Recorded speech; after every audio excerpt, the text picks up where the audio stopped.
Today we will talk about why USA and CIA do not want Kwame Nkrumah's United States of Africa.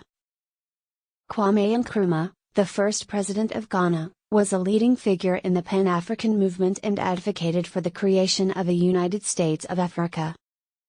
However, the United States of America and the Central Intelligence Agency, CIA, did not support this idea for several reasons. The US and its allies had significant economic interests in Africa. They saw the creation of a United States of Africa as a potential threat to their access to African resources and markets. They feared that a unified Africa would become more economically powerful and challenge their economic dominance in the region. Nkrumah was seen as a controversial figure by the US government and CIA. He had strong anti-colonial views and had been critical of Western powers, including the US. Nkrumah's ideas and policies were seen as a threat to Western interests in Africa, and he was eventually overthrown in a CIA-backed coup in 1966. In summary, the US and CIA did not support Kwame Nkrumah's vision of a United States of Africa due to concerns about economic interests, and his anti-Western racist protest views and policies against Black Americans.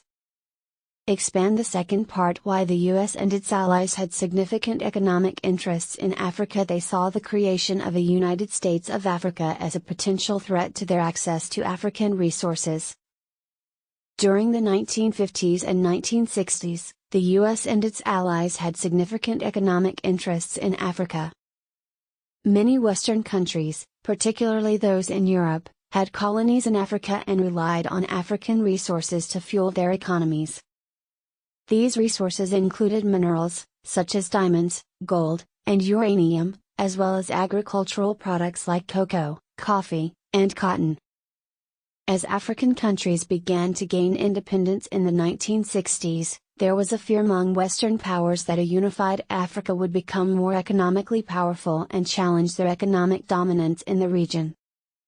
Nkrumah's vision of a United States of Africa, with a common market and trade policies, would have created a more level playing field for African countries in their dealings with Western powers.